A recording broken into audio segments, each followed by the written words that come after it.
This is an age of darkness.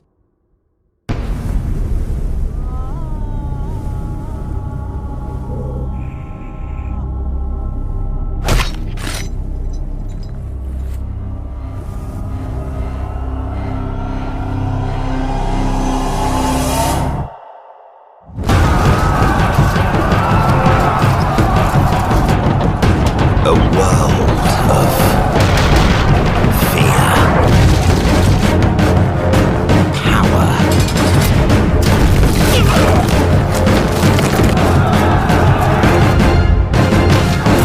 and death. But a few forge their destiny.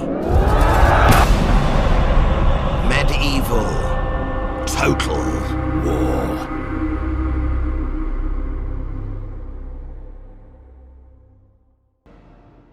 Hello folks and welcome back to Medieval Total War.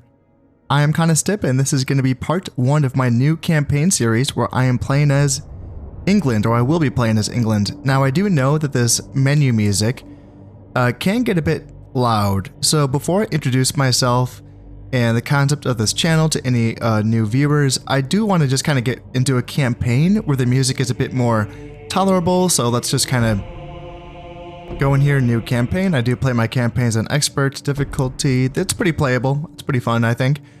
And I am currently working through the early period. I intend on playing all of the factions on the early period at some point. And I do like to play Glorious Achievements. Again, I can talk a little bit more about that when I get into the campaign itself. Now, there is this pretty nice detailed background here that I read out in my Almohad's campaign. So if you want to get a kind of a background of the early medieval period, it's worth going to my Almohad's campaign where I do read this out. It's very it's long. It's very long, so I'm not going to reread this. If you want to try pausing during this video to read it, that's one thing, or just go to my part 1 of my Almohad's campaign. And yeah, the music's already kicking in pretty loud, so let's just kind of keep on going here. And I will be playing as the English. Now this I am going to read, because obviously I haven't read this yet. So, faction difficulty rating moderate to playing the English in this period is no harder or easier than the difficulty level set for the campaign. The English start with the advantage of a good strategic position. If the British Isles can be conquered, there are few direct threats to the English security, but expansion is continually hampered by the presence of the French, an enemy both rich and powerful. English armies have no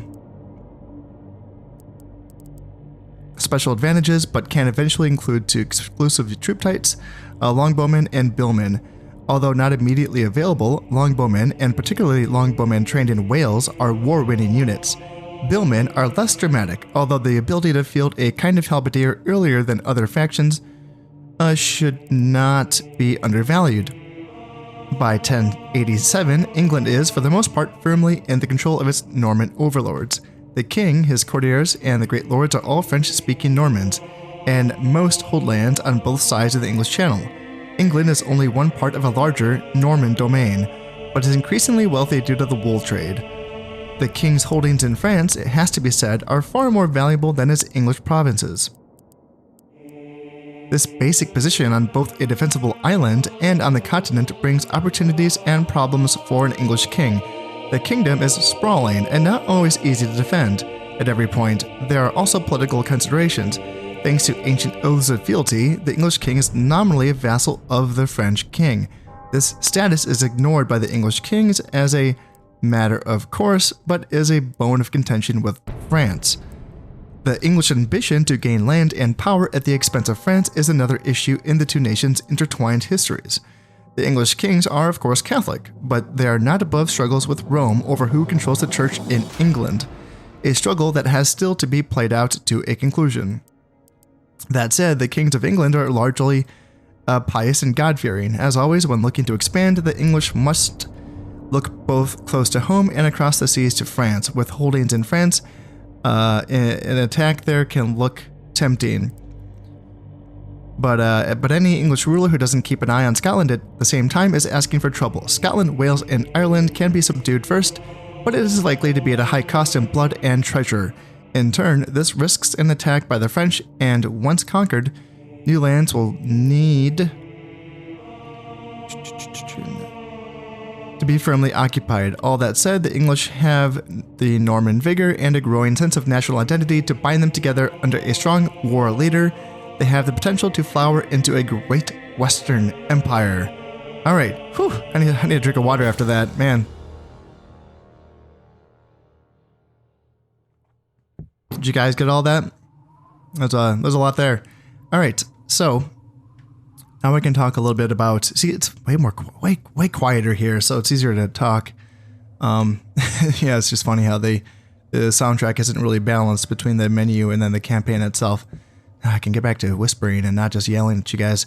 All right, for those of you who have been with me for a while, welcome back. It's been a journey, and I know that most of my subscribers have joined my channel, I would say, for Medieval Total War for this game. So I imagine this is going to be a fun one. I'm looking forward to experiencing this campaign with y'all, and I do appreciate all the support throughout all the years at this point. You know, playing this game and learning this game with y'all has been just an absolute treasure. So I just want to thank you all before this has even started. And then for those of you who are new to the channel, I just want to get something out of the way so I'm not wasting your time. I take my time. I explain things. I talk a lot about stuff. I like to play a very slow campaign. It's not the speed. It's the thoroughness that's important to me. I don't want this to flash anymore. There, make that stop flashing. I like to explain this game as if you haven't played it before, and I know that sometimes that can, you know, get pretty long-winded. This first episode, for instance, might not even cover one turn. Like that's how much I talk about these mechanics and these systems. So that if you're new to the game, I want you to be able to learn this game from watching my channel. For those of you who have played this game in the past, you might still learn something, maybe not, but you might learn some stuff about this game. I have a little under 900 hours put into this game over the last almost 3 years. So I've learned quite a bit, and there's still so much more for me to learn, and that's where my viewers have come in and really helped me out, because there really is so much to learn here. And I just don't want to waste your time if you're looking for something fast. First off, if you want something fast, I don't know strategy is the game for you, the genre for you. But I just wanted to get that out of the way. Now, it's kind of hard for me to describe my exact playstyle. It's not, I wouldn't call myself a role player. That's not really what I'm doing here, but I like to play in a way that's a little bit more simulate, a little bit more authentic, like historically authentic. I don't know a ton about history. I'm trying to catch up. I have been trying to, like, you know, learn about history. But I like to use armies that have certain compositions that seem like they might have been actually fought with. I like to use balanced armies, which right there isn't exactly historically accurate in itself.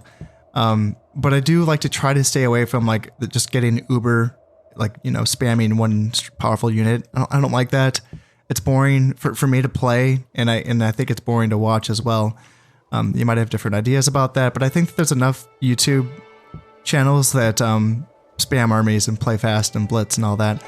There's definitely a time and place for blitzing. There absolutely is. I think that in the early game, when you want to secure a certain amount of borders, you know, blitzing is obviously vital, and finding that right balance is really important. But man, once you're like blitzing all game, the entire campaign is just, gosh, it's just that bores me.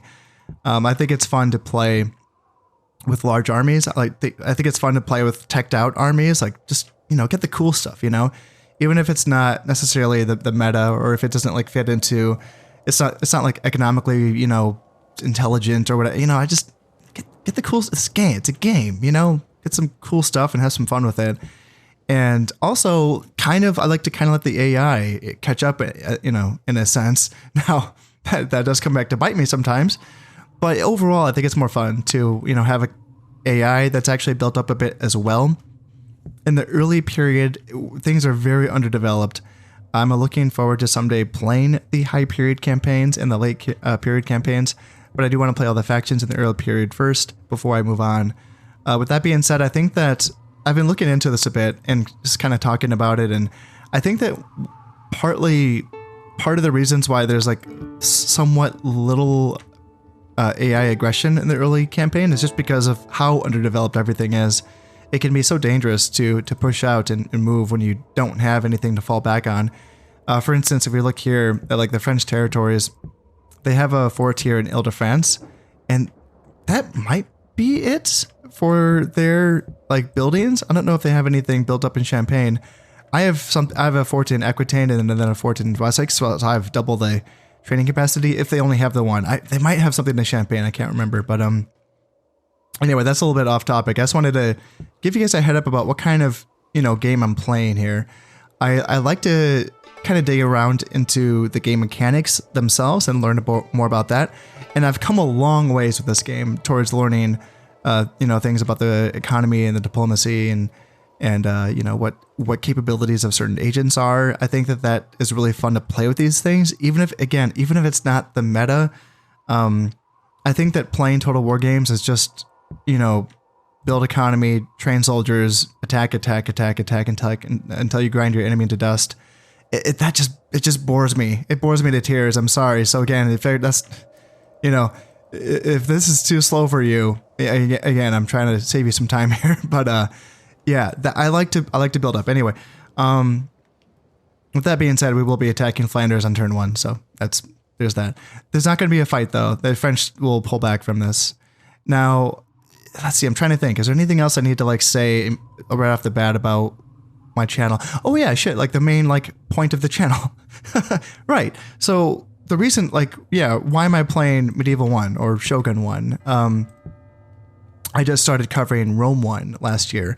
Well, if you notice the theme right there, it's that I'm celebrating the 20th birthday or the 20th anniversary of each Total War game in succession. And I'm doing so, this channel is a way for me to chronicle my journey through the Total War franchise. That is to say, I did not grow up playing these games. I started playing these games when I started this channel 5 years ago. That was me 5 years ago playing Shogun 1, starting this franchise. I had been fascinated with the Total War franchise just by watching other channels on YouTube, but I had never played them before. In fact, I had never played computer games before, my entire life. I played console games growing up, but I never played computer games. Using a mouse and a keyboard just really scared me. So I just thought, I was too old to do it, and so I just never did it. And so I started this channel. How old was I? I don't know, 33? Yeah, 33. Yeah, that's when I started this channel. And I had to teach myself how to use a keyboard and a mouse to play a video game. That's where I started. So I've come a long way. But that's the thing here. So the channel focus has switched to Rome 1. I am still doing Rome 1 is my primary focus right now. But I am still playing some Medieval 1 here, which is what I also did with Shogun, where I still played that while I was focusing on Medieval. So I like to still, the reality is I have a lot of factions to play in the early period to kind of finish all of them. And the reality is a lot of y'all are here for Medieval 1. So, it was just kind of surprising me. I thought that, Rome 1 would be a real seller, but no, it seems like Medieval 1, my videos are doing better. But, I'm enjoying all of it. I'm not even picking favorites right now. With that being said, I do like to make comparisons sometimes. I do like to go on rants, comparing the games a little bit here and there. Talking about the evolution of the games. So if all of this sounds interesting to you, then by all means, subscribe to the channel, drop likes and get involved with the channel as well. If you're looking for a community of people that are, passionate about these games, this is a pretty good place to hang out just because there's a lot of folks. I'm really happy, proud even to have, met all of these people that, either played these games growing up and they have these memories of these games, or they're playing them now and they're getting into them right now. It's been really fun for me. So if you're trying to learn these games, or if you're just kind of an old timer that's, reliving the past, I think that this might be a good place for you to hang out, just because if I don't have any answers for you in regards to any questions you might have, then someone that follows the channel might be able to answer your questions. And then, just trading stories and stuff about these games is always fun as well. So Yeah, if you meet any of the criteria there, then by all means, please, yeah, drop a sub and all that fun stuff. All right, am I ready for the campaign now? Have I talked enough about, you know, who I am and what this channel's for? I think so. I think, yeah. All right, so the starting game for England, I have a confession to make. Since most of my focus for this channel right now is on Rome 1, I haven't practiced this early game as thoroughly as I had for my previous campaigns. I have spent some time practicing it, but it hasn't been as thorough of a process. Now, there is, I'll try to remember to list this on the Total War org forums.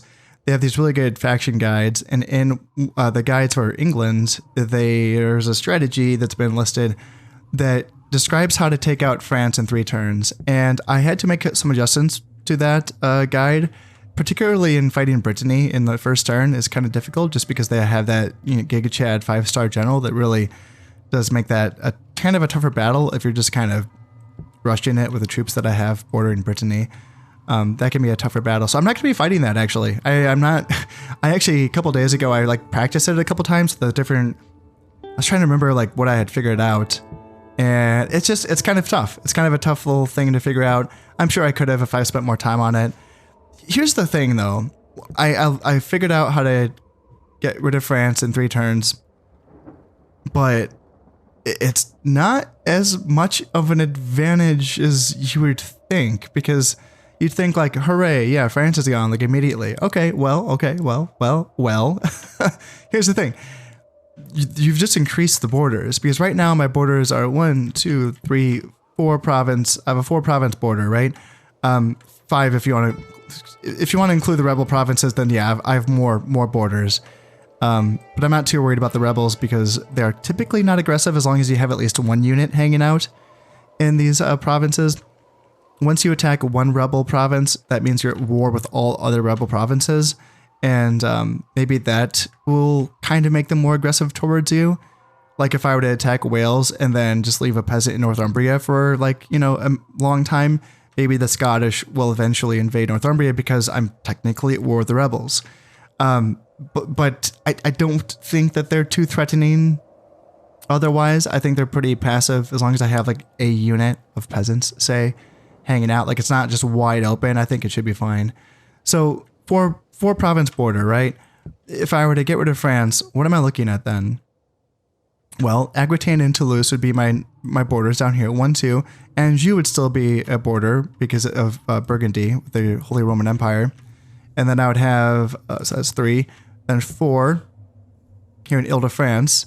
5 in Champagne, because Champagne doesn't completely shield Ile-de-France, again, from Burgundy. And then Flanders. So that's 6. That's 6 province. That's a 6 province border. Going from 4 to 6 isn't, that's not progress. That's moving backwards. And not only that, it's getting rid of an immediate buffer between myself and the Holy Roman Empire. If there is any player bias in this game, anti-player bias, which there might be. I'm not completely sold. I'm still up in the air on that. But yeah, there might be some anti-player bias. If that's the case, then I'm just giving the Holy Roman Empire a wide open shot, you know, at me overextended, having, you know, taken those provinces and having to essentially garrison 6 provinces, which is, I don't know if that's progress. You know, like maybe for bragging rights, it's kind of cool to get rid of the French in 3 turns. Yeah, but yeah, don't get me wrong. Like their territory is pretty wealthy. Flanders is good. That's why I'm going to take Flanders. It's making 410, just normal taxes without trading anything right now. So yeah, it's definitely want to take Flanders, but no, like not, it's because Flanders won't increase that's going to keep my borders at 4. See? That just shields Wessex. And then I'm still 1, 2, 3, 4. Boom. Like why? So that's why it's like tempting to try to take Brittany in the first turn. And if I was being a hotshot, I would have practiced a bit more, but I just didn't have the time to really like work on it. And whatever, like I'll just show you guys a more normal. This is going to be kind of like a normal opening that I'm going to use here in this campaign. You know, nothing too hotshotty, just kind of a normal basic English kind of get going kind of opening here. So that's going to be the idea. Let's see. I was going to say, how do I want to make progress in this campaign? So first off, I want to talk about glorious achievements in this. So I chose this over the what was it called? Like what was it freaking called? The domination. Whatever that's called, where you just conquer everything. You don't have to conquer the entire map to win that. You can just conquer like 60% of the map, I think, is like the long. I think it's something like that for the long. Anyway, I don't play that mode. I don't play that where I just paint the map. It's a little boring. Again, I might do that at some point with some other faction, just to kind of get my feet wet with it and try it out. But not for the English. I think the English have enough fun objectives here. They have a lot of crusades objectives, which is very neat. And so what is glorious achievements? This means basically scoring points to win the campaign. And you have different missions that they're based on historical things that happened with these factions. Now they're not all equal. Each faction makes different points for different things and different goals for different parts of the campaign. Some factions will have more opportunities to get points at certain time periods of the campaign. This is going to change from the early period to the high period to the late period. The amount of homelands you get is going to be different as well. Here I'm making 3 points each off of Wessex and Aquitaine, 2 points each off of Normandy and Anjou, and 1 point each off of Northumbria and Mercia. And then conquests, I would be making 1 point for every 5 provinces. Some factions make 1 point per 1 province, which is insane. Like I think the Danes and the Poles and the Hungarians all make 1 point per. But that's also, from what I've noticed, that those are 4 factions that don't have a lot of other unique campaign objectives, which is a shame. It's too bad that they're not all the same. Like my Byzantine campaign, don't watch it. It's just, I was expecting some like really cool objectives, and it just ended up being really boring. And I played a really boring campaign because of that. So I was a little embarrassing. It was, don't get me wrong, like the first half was kind of fun, but the second half was pretty lame. I'm looking forward to playing one of the crusading factions though, because this is my first time actually playing a crusading faction since I played Aragon in one of my first playthroughs, which is when I was still learning the game, very much so. Aragon has a objective. You can actually look at the other faction objectives, which is pretty cool. They have an objective to take Antioch, which is what I did. And that has to be done before the year 1204, which is the sacking of Constantinople. So that's the beginning of the high period, is 1204.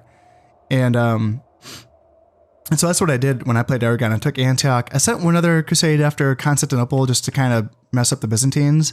Ended up not holding on to it. But I got my feet wet with the whole crusade kind of mechanic thing.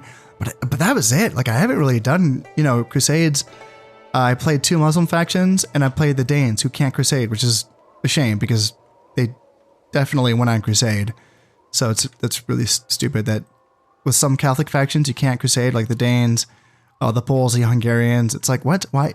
They all crusaded, They all went on crusades at some point or another. So yeah, it's pretty silly.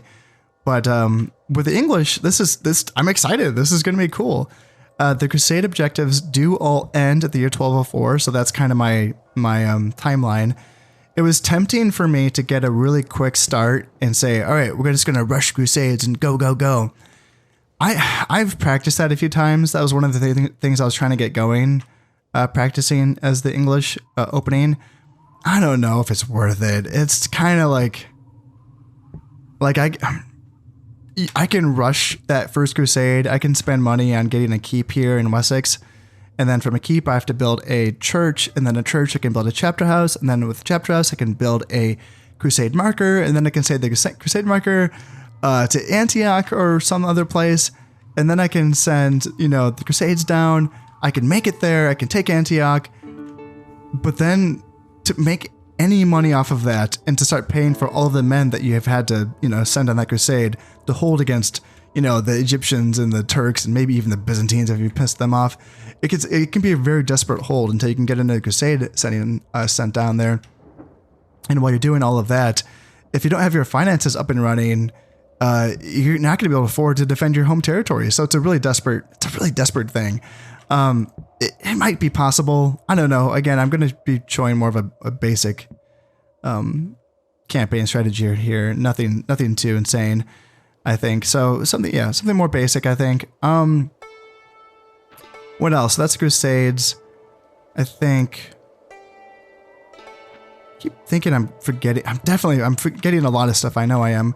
But let's start just kind of like moseying about, and I will look at assigning these titles. So for those of you who are new to this game, these titles are a way of assigning governors to these provinces, and you, based on the stats that the governors have, you can boost the income that the provinces make. You can boost the loyalty, which in turn makes you able to increase the taxes.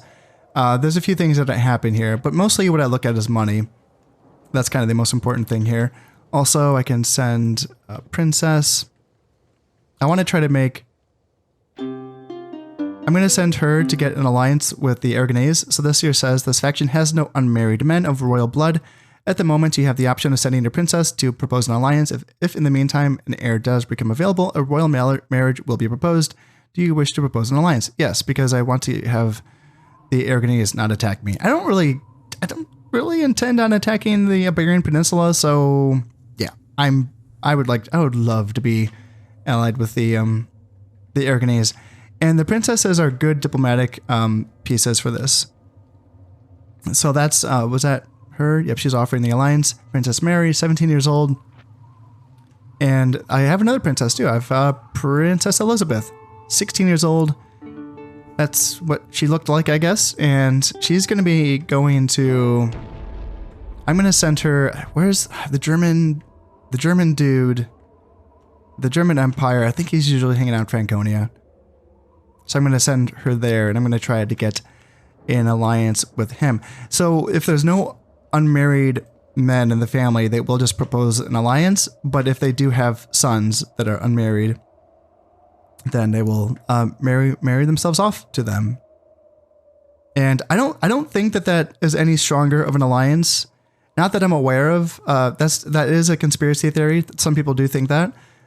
It maybe it is. I just haven't looked at it enough to really know. I'm going to try to get that alliance though with the Germans, and that's going to just leave me in the French, because I'm going to war with the French in the first turn. So I would like to be cool with everyone else. Now, I have... Alright, so let's start looking at these titles. I might send my emissary to go bribe the Welsh rebels on turn 1. Either turn 1 or turn 2. I can't remember what my preferred order is. But they have 3 units of longbowmen, which I can't train until the high period. So 1204 is going to be when I can train the longbowmen. But I can just hire them, on turn 1 if I wanted to. And they're great units. They're fantastic. They're fast firing, they're armor piercing. They carry axes, so they have armor piercing melee attacks as well. They're fantastic units, and they are a huge power boost. And that gives me Wales as well, so I can start making money off of that territory as well. So yeah, I think my first... Let's assign the titles. Let's look at this. So each unit captain is its own person, which is pretty cool in this game. Like each unit captain, this is just an archer unit. This is the captain. He has 1 loyalty. That sucks. 4 acumen, that was good. 4 acumen is kind of the base acumen that I want for my good provinces when it comes to their money. This is going to be like their money trait. So his proficiency at economics and people management will ensure that the economy would not suffer, but it is unlikely to prosper either. Don't read. Okay, 4 is good. 4 is good. Okay. Piety. So command is, his ability to command. It gives buffs in battle. I'll talk more about that. Dread is very simple. This is just, dread is, each point of dread gives a 10% to the population loyalty. It's that simple. It's a way of like cowing them into subservience. Piety is super complicated. I'm only kind of starting to get a hold on it. All right, so he is only dimly aware of the omnipotent forces that guide our daily lives. Ignorance will not save this man from his fate when the day of judgment is at hand. Yes, so piety, is my understanding, is just linked to the province zeal, not necessarily the province religion. Now, I'm not 100% sure on this. It would make sense that the religion matters here. But my understanding is that it doesn't. It's just the zeal. If you have certain percentages of, it doesn't really matter so much up here because everyone's Catholic and there's just a little bit of heretical cults is what this one is. England's going to be dealing with some more heretics later on in this campaign.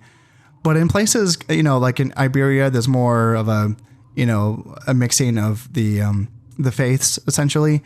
So, but I don't think that matches with piety at all. I think piety is just a zeal thing. Sorry, zeal. Now, how much it matters? Well, I did some testing, and from what I saw is that any piety at all matched up with any zeal at all will increase the population loyalty. So even a little bit of piety and a little bit of zeal still increases that population loyalty. That's it, I think. There's more to be tested with piety. There's some people that think that maybe if you make a pious general the leader of a crusade, maybe that crusade will hoover up more soldiers as it moves through other territories. I guess I can talk about that. So the crusade, as it moves, like once you assign it to its target province, it can move on a somewhat predetermined path on the way to that target. So if I were to assign a crusade to Antioch, it would be moving there. I can move it if I have a fleet, connection set up all the way to Antioch. I can send it there in one turn. I can talk more about navies probably in a different episode. Or I can move it by land. And if it's moving by land, obviously that's going to take longer. But while it goes there, it hoovers up troops from these neighboring provinces. Even if I'm at war with a neighboring Catholic faction, what's going to happen is that Catholic faction usually is going to let my crusade through. If it blocks a crusade, even a crusade from a faction that's at war with, that's going to be excommunication from the Pope. And the Pope is down here, obviously, in Pope land. So that's going to directly take troops from their units and hoover them up into my crusade as it marches through territories, which is a pretty disruptive thing to have to experience if you are, these factions having crusades march through your lands. This is what makes crusades from England pretty good because no one's marching from the west through my lands to the east. No, I'm on the edge. So yeah, it's pretty cool. With that being said, with the zeal in these provinces is going to determine how many troops actually join my armies from their armies. So if I can raise the zeal, I'm going to be getting more troops joining, which I can do that. If I train an inquisitor, I can raise the zeal in these provinces, and those troops will, more troops will be joining my crusade as it moves through. Whether the piety of the general means anything about that, I don't know. That's one of those conspiracy theories. I don't have the answer to that one yet. So maybe I can learn in this campaign. I'll look at it. I can take a peek. Now, crusades can only be launched one at a time, unlike the jihads in this campaign, which can be you can just launch all of them at once, which is pretty powerful. You can't do that with the crusades in this. Crusades can only be launched at non-Catholic factions or excommunicated Catholic factions. So I've touched on excommunication a couple of times here, so I may as well describe what this means. And this is something that's going to be really important for this campaign. The thing is that when you get too involved with attacking, Catholic factions, that's when the Pope starts to get pretty grumpy at you. That's why it's so powerful to take out the French in 3 turns, because that's kind of like that's right when the Pope says stop attacking them, and then you can get rid of them in that last turn. You can get rid of their seat, you can siege them down. That's what I'm trying to say. And that once they're gone, the Pope's like, all right, well, I didn't see anything, because you kind of got rid of them within that time span, which is like two or 3 turns. Might take him a turn to even realize he did something. It's a little weird on what exactly. This is where some of y'all who know more might be able to answer this, but I don't know exactly what the criteria is for when the Pope turns a blind eye, or when he gets directly involved.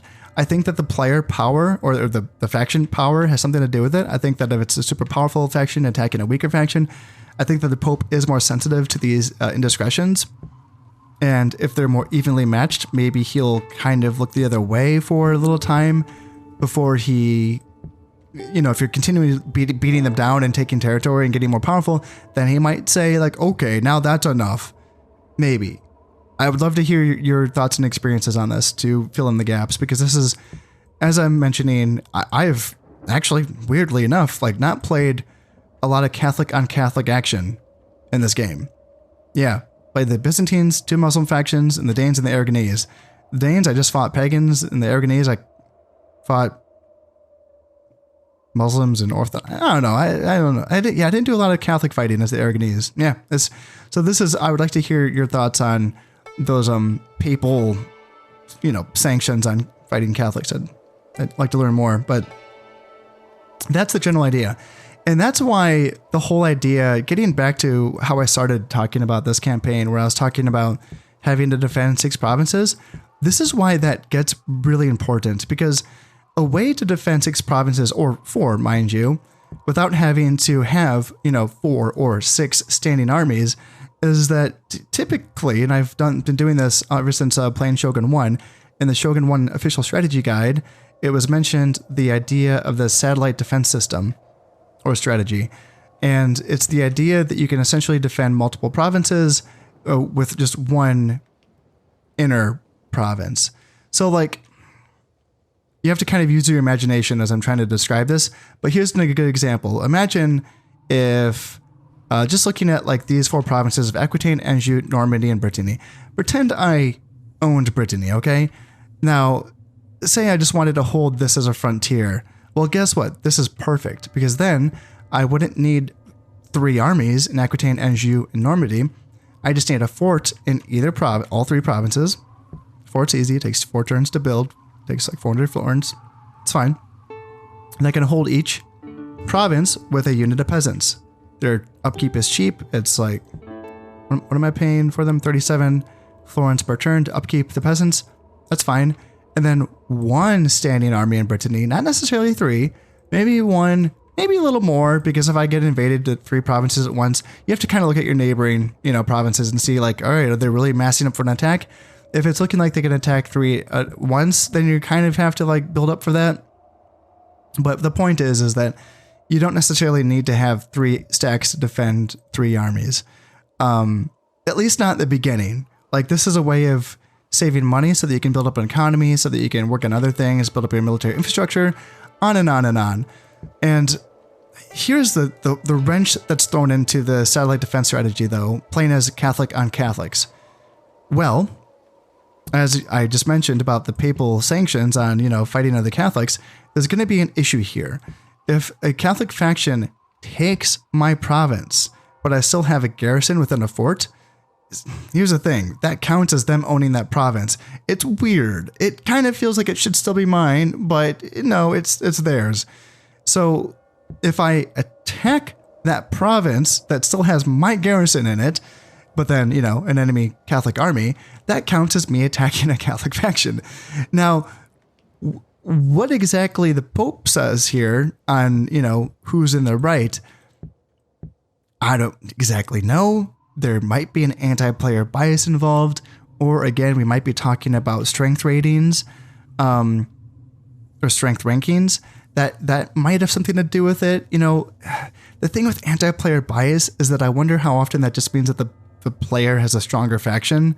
Like he's like doing better, so it feels like everything's against him, when really just there's like a diplomatic function in these games that just kind of goes after strength rankings.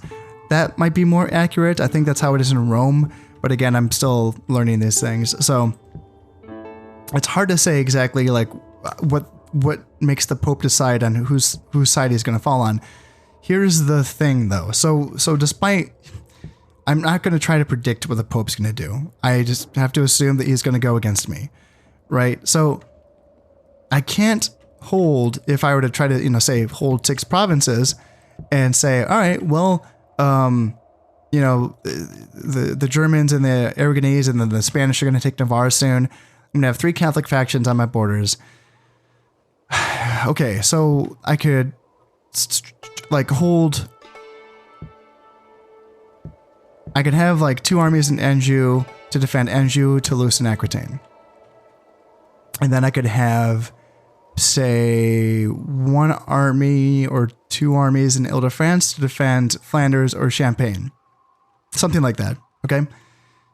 The problem is that if like the Holy Roman Empire attacks, Ile-de-France or Champagne, right? And then I go in and I attack them, and then the Pope's like, hey, you can't do that. I'm like, all right, well, I've taken back my province. It's fine. I'm fine. Well, what happens then if the Holy Roman Empire comes in and attacks Flanders then? And it's like, so I can't take back Flanders because there's a 10 period, like, a 10-year, like truce, basically. You have to not attack that faction. Once the Pope has warned you, you have to not attack that faction for 10 years. And that means that, like, I would just lose Flanders. Like, Germany would take it, and then I'd have to wait 10 years to attack them back. If I attack them within that 10 years, I get excommunicated, and that's that. And that's bad, because if I'm excommunicated, I can't launch crusades, and that's, linked to my glorious achievements. So you see, like, it's really important to stay on the good side of the Pope. Like, really, really important. And that means that the satellite defense strategy is a little bit nerfed when you're playing Catholic on Catholic action here. You kind of have to just fight for your provinces and defend them and not lose them, I think. There is a couple loopholes here. There is the idea that, for instance, if I'm at war with one faction and I'm on a 10-year waiting period with one faction, the Pope only keeps track of like one war against the Catholics, like one Catholic on Catholic war at a time. So he'll be looking at my borders against Germany, right? And he'll be like, all right, you better behave yourselves. But then if I go back and forth on the Aragonese or the Spanish, we can go back and forth all day, is my understanding. I haven't tested this. This is just what I've read, okay? My understanding is that the Pope's not going to keep track of these wars. So like if we go back and forth on Toulouse or Aquitaine with, me holding Anjou, then me, pushing back and forth into, just with one army going back and forth and pushing out the Spanish from Aquitaine and the Aragonese from Toulouse.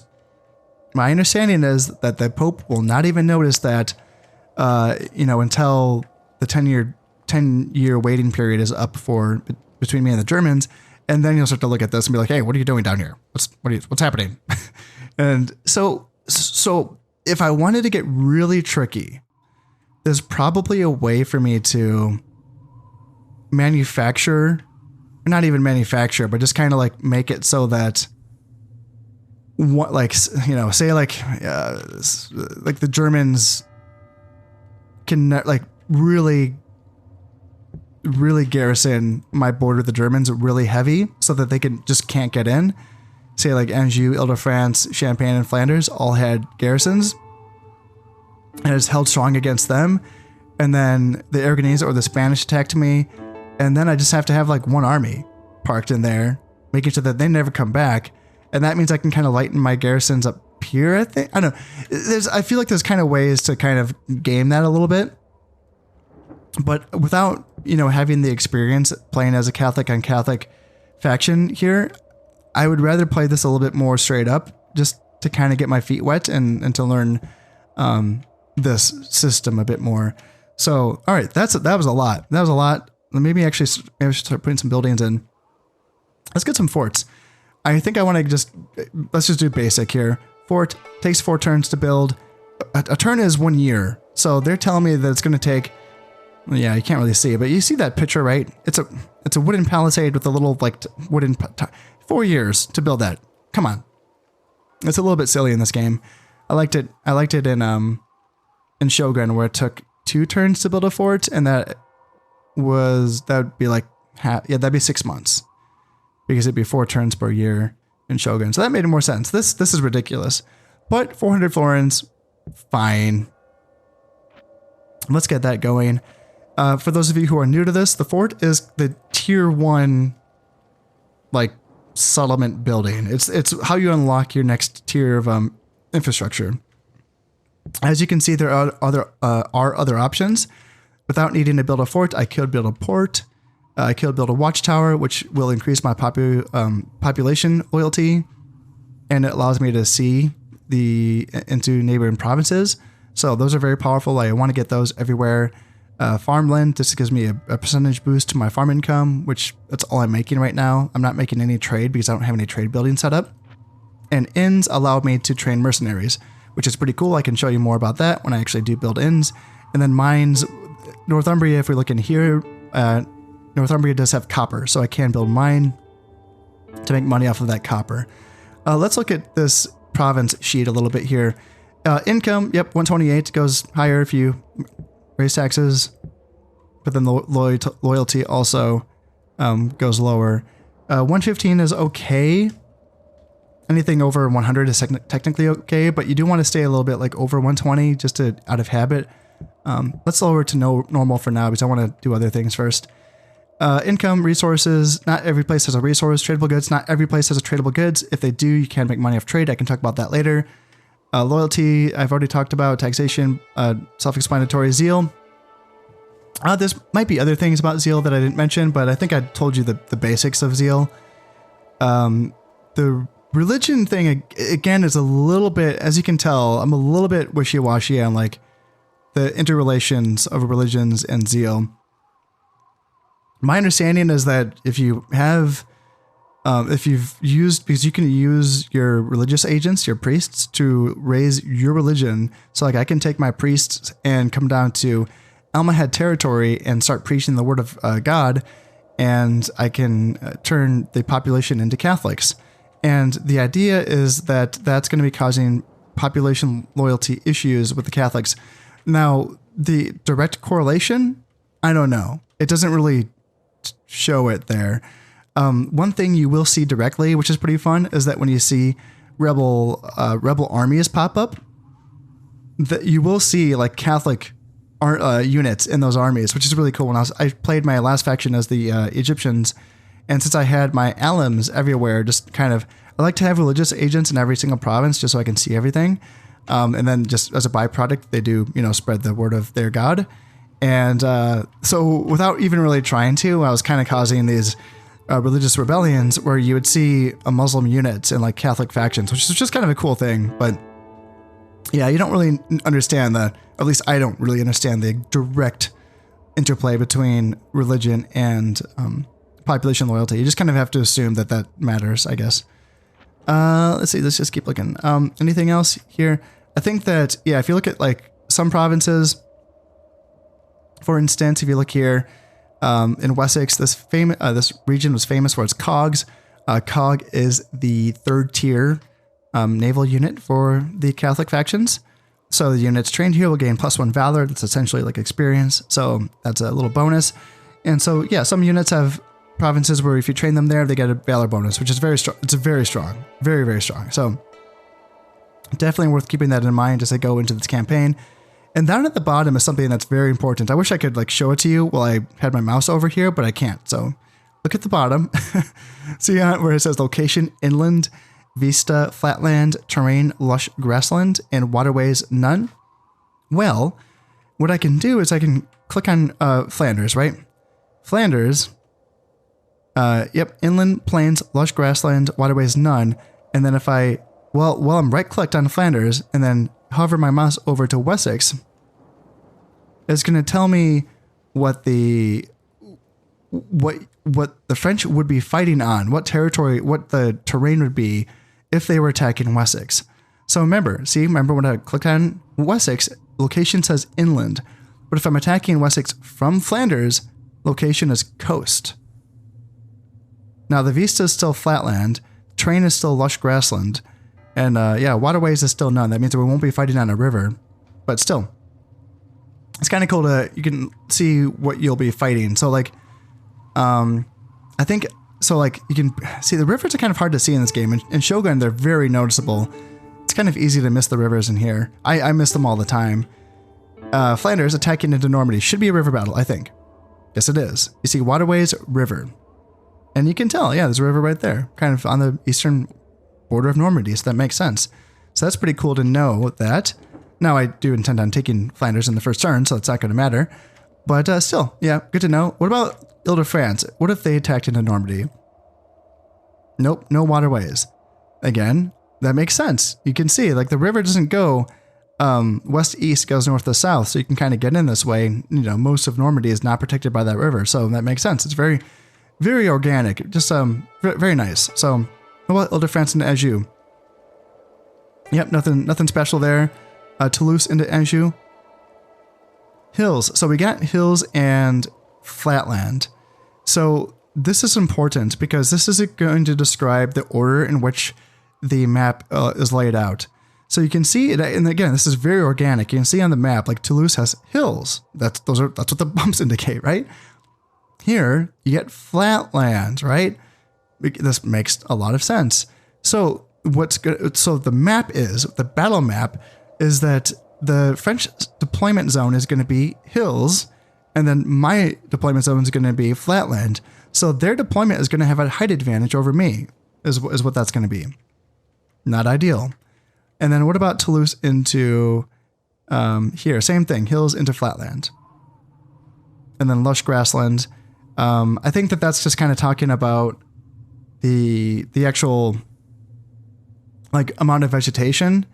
Let's see, I think I still have a little bit more I need to learn about that. And yeah, I feel like there's different... I have to learn a little bit more about what the terrain, like means on here. I know what it means in the battle map, but I have to learn a little bit more about what exactly that indicates. But yeah, anyway, so that's that. I want to keep... All right, let's just build... I want forts in the 4 provinces that don't have forts. That's Anjou, and you can see the buildings that I've queued up down here. So I have a fort queued up in Anjou, Normandy, Mercia, and Northumbria. So that's 400 per fort, so that's going to be 1,600 altogether. I have 14,000 in the treasury. And then I can train peasants and hobblers here in Aquitaine. And I think, let's see here. Aquitaine currently has a hobbler and an archer. The hobbler is a unit of light cavalry, and they're very useful. I'm pretty sure, yeah, being able to train light cav from turn 1 is very, very useful. Yeah, like I love light cav. They're one of my core elements of all of my armies. Not all, but like definitely most of them. It's just, they're so useful in chasing down all of the routing units once you've won a battle. Because winning a battle is pretty hollow if you can't chase down all of the units at the end. And light cav are just wonderful for that. So hobblers, like, objectively are one of the worst, like, light cav units in the game just based on stats. They are, but, getting access to them at turn 1 is pretty gosh darn good. They can put some pressure on archers and all that fun stuff. Actually, yeah, that was the thing. In that battle that I fought in Brittany when I was doing my practice battles recently, like in the last week, I had a unit of hobblers lose 1v1 against a unit of archers. Now, part of that is the AI does get a little boost in the expert difficulties, but mostly that boost came from that 5-star general.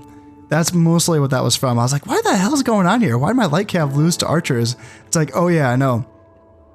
See, the command stars is giving a lot of valor to the units under their command, and valor is big. I don't know if I even have time to get into it right now. I'll talk more about command stars and valor and the actual bonuses that it gives maybe in the next episode. But it's really, really big. Like, you see a 5-star general and you think like, okay, that makes sense. That's why my guys got crunked. So, all right, I have to get around to choosing my governors.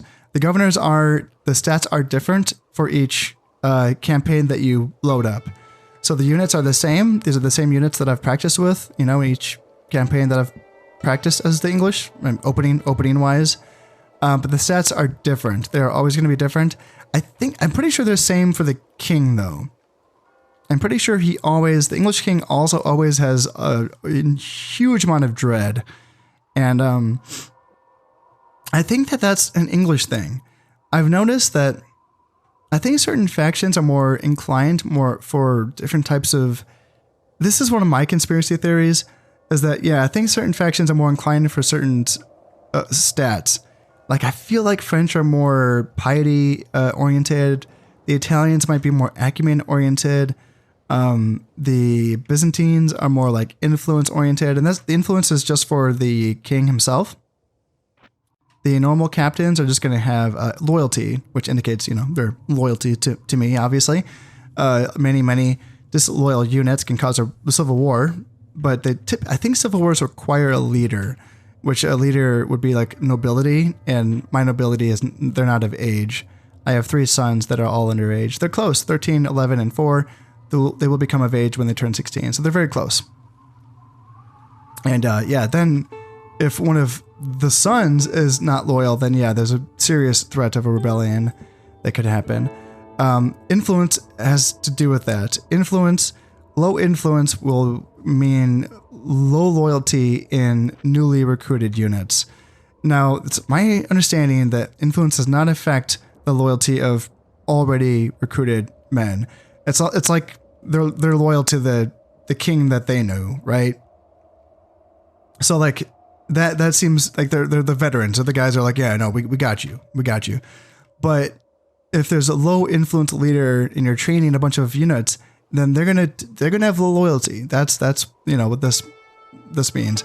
Now, influence is very much impacted by these alliances.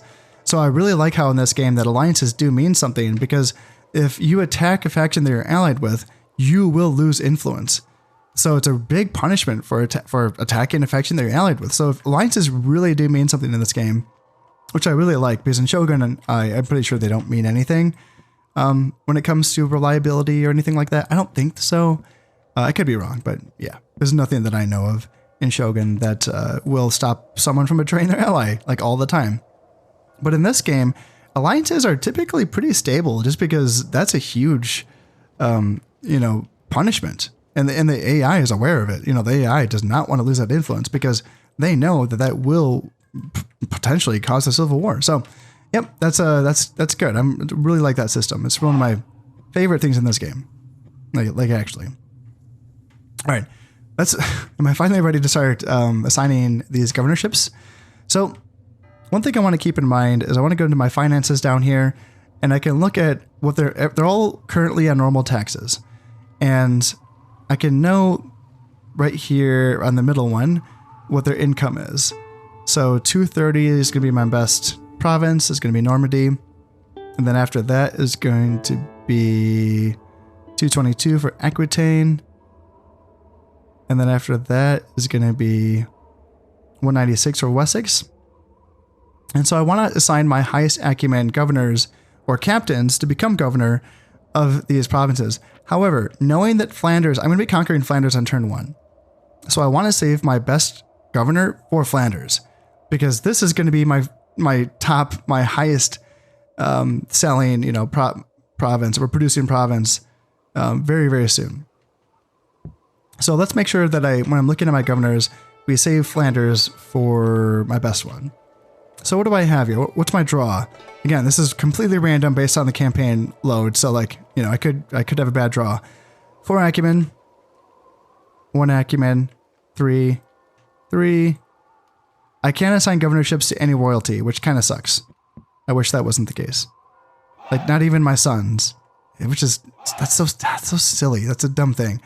All right, 3 acumen, 2, 4, 1, 2, and 0. Damn. All right. So I have 2 4s. I have you and then you. So one of you is going to be used for Normandy, and one of you is going to be saved for Flanders. So you actually have some loyalty, some dread, and some piety. Because Flanders is going to be a newly conquered area, I might need your help making sure that they stay happy. So I'm tempted to save you for Flanders. And then each governorship also does grant a bonus as well. So this guy with his shitty loyalty of one loyalty, it's going to be increased by giving him the governorship of Normandy. This is going to give, look at this, 2 loyalty, 1 dread, and 1 command. Now, man, it almost seems like a waste. Because command stars, like, you want command stars to be given to your, like, generals. Your actual good generals.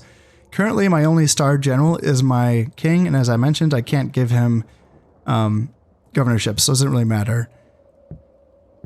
But see, yeah, so I guess I don't need any command star generals right now, because it's my understanding that I can take Flanders on turn 1 against the French, and then I've never seen them attack, like, retaliate. Like, not within the first handful of turns, at least.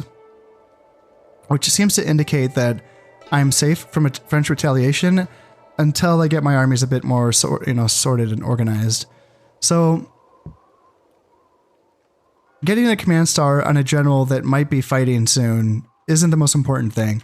Like, when I was fighting Brittany and taking Brittany on turn 1, it's definitely an idea. You might want to give your Normandy governorship to one of your guys that are going to be going in there, like your Hobbler, your Archer, or someone down here, just to give a combat bonus to your units that are in the vicinity when you're fighting in Brittany. So that's definitely an idea. But since I'm not doing that, the Normandy...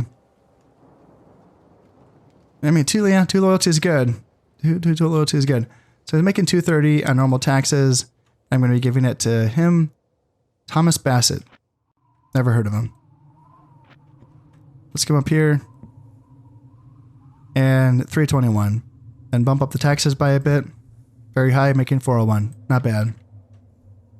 Typically, what I like to do is I like to save my governorships for 4 acumen governors, but I'm thinking what you can do is that you can use emissaries to strip titles from people if you find a better candidate later on. So what I would like to do is actually just assign everyone, not everyone, but I'd like to assign a governorship to every single, to every person. What am I trying to say? I'm trying to assign every single governorship on the first turn. Just so that I'm making, even if I'm assigning a governorship to a 1 acumen governor, that's still better than nothing. And as I said, I can fix that later on when I find better candidates later on. So I can just kind of go down the line here. And, nope, not there.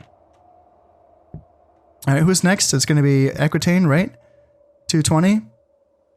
And they're going to be getting a 3 acumen governor. Now, I don't need to show you guys all of this because it can get a bit tedious, but I wanted to show you guys the beginning of this process before I go through the rest of them.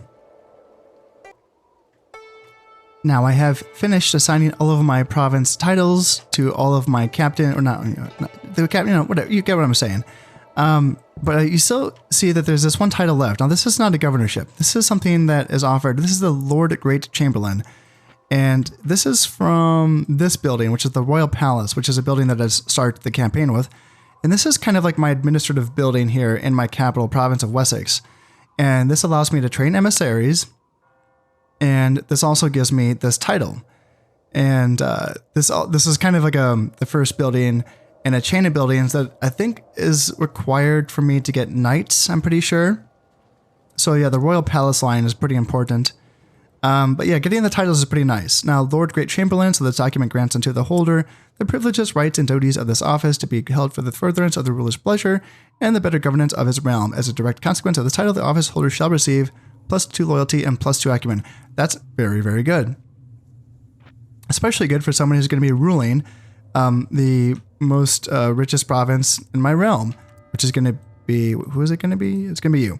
So yeah, I'm saving Henry Wulfstan to be the governor of Flanders, and so I'm also saving the Lord Great Chamberlain for him as well. Because yeah, that's going to be making a decent amount of money. All right, so let's see. I think the only thing left is train up a few soldiers. Actually, I could build a building here in Wessex, and I could build a building in Aquitaine as well. Yeah, I kind of forgot to do that. Watchtowers, they're cheap. 100 florins per watchtower. And yeah, that's going to increase my population loyalty, and that's also going to allow me to see into neighboring provinces. So like even in Wessex, even though I'm going to be taking Flanders soon, and I don't need to see into Flanders, so I'm going to be taking it, still it's going to be giving a 10% population loyalty bonus, which is always good. So yep, I always get those, and then train up some soldiers. Now England, this isn't stated anywhere in game. This is only stated in the wiki, the Total War wiki for this game, which is very useful, and I use that as a reference for all of the unit stats and building chains and all that stuff in this game, which I have basically like on my laptop. I just opened my laptop and just have the Total War wiki for this game laid out. I don't have it right now, so I can't tell you stats for stuff right now, but into this campaign, when I talk about unit stats, I'm just reading off of the wiki. That's it. There's no unit stats in game, which is pretty crazy for those of you who are not used to these older games. It's a wild thing to think that they did not put unit stats.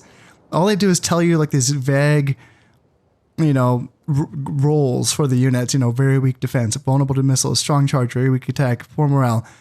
Strong charge is, he ain't no chivalric knight, okay? That's not what that means. It means that it's more than nothing. Anyway, it's kind of a silly thing, but what I was going to say though is that it says nowhere in game that different factions have different unit discounts for different things. That exists in Shogun, and in Shogun it says it in the faction, the opening faction page, like when you're picking your faction in the menu. It doesn't say anywhere in game, but the English actually do have a unit discount for basic archers, which is awesome because instead of paying, I think this would have been two. I can't remember, but 169 is not how much archers cost. But for the English, it is. And they only cost 37 support costs.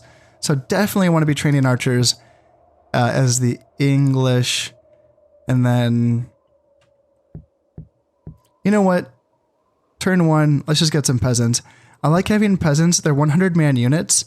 And I like to keep them inside of my garrisons just because there's a type of rebellion that happens that I'm pretty sure, so it's like a bandit rebellion, and I'm pretty sure that my understanding of it, the way that it's described, you'll get this little, the sheet that comes out, and that it'll say that because you had less than 100 men in that province, these bandits have shown up. So even if you're checking your loyalty before you press enter and you say, hey, 173 is enough, that's plenty.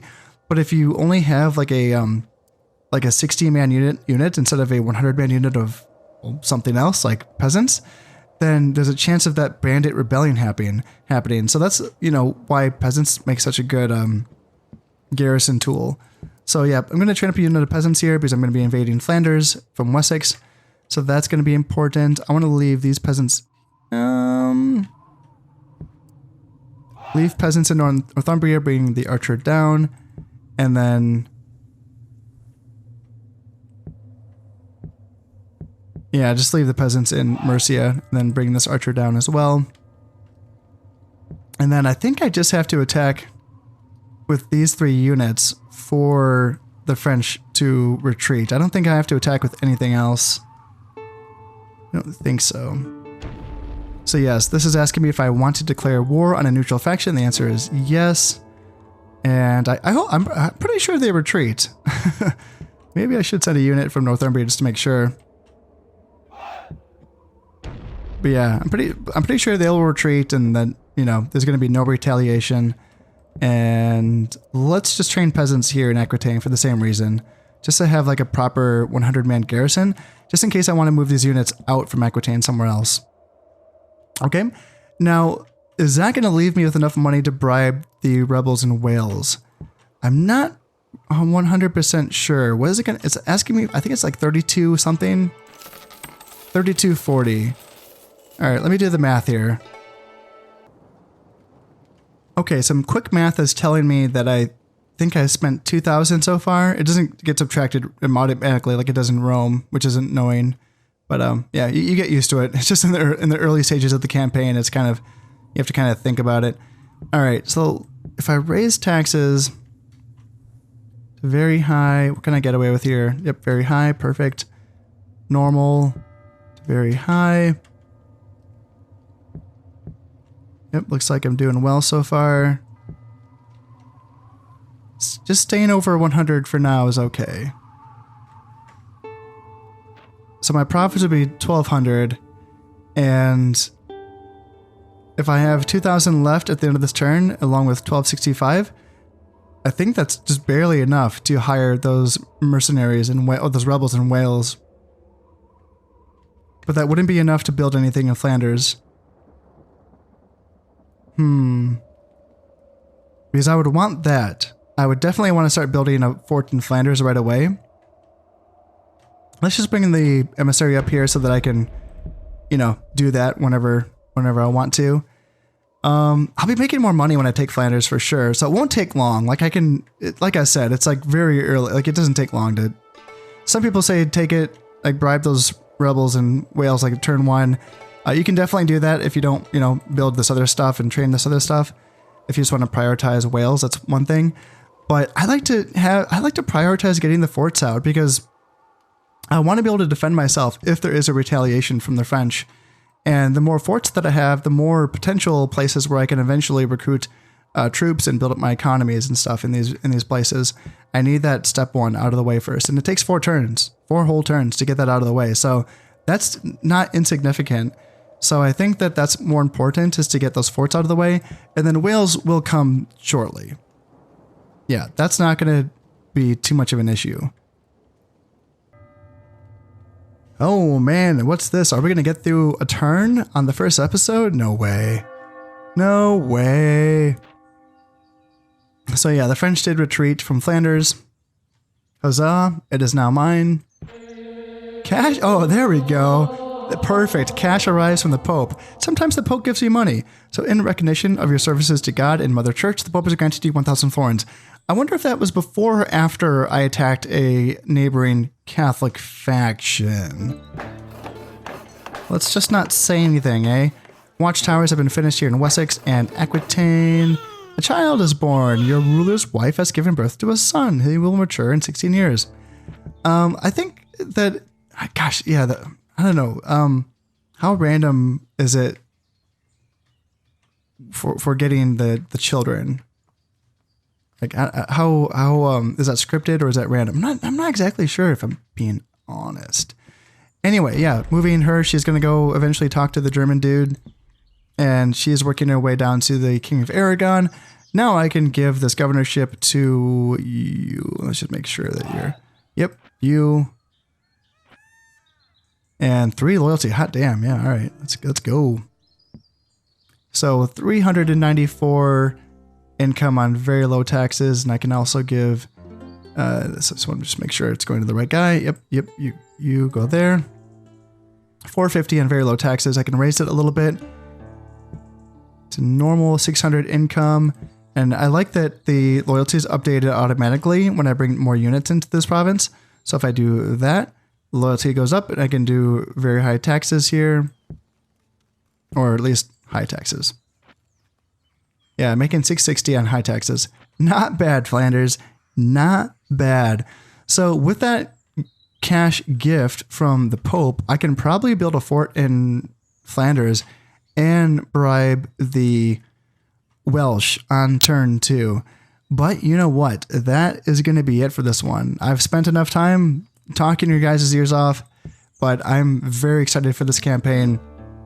Each campaign that I play in this game gets better and better, in my opinion. At least, as you know, for me playing the game. I don't know about watchability, but it's for me, my intimacy with my intimate knowledge of this game, you know, is really helping the appreciation and the love for this game grow even more.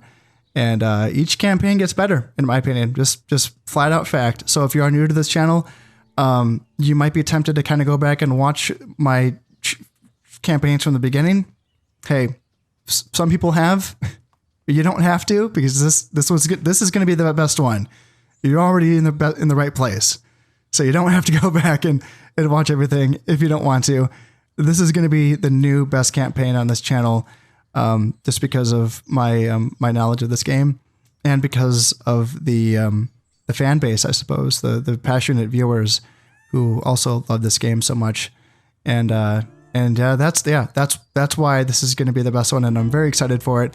I'm very excited to be playing a Catholic faction that has crusades as kind of its like a central part of its mechanic and its structure. So very excited. There's a lot of really fun things that I'm going to be playing in this campaign, where I'm fighting on the European front, but then also, you know, fighting on the Holy Land, the Levant as well.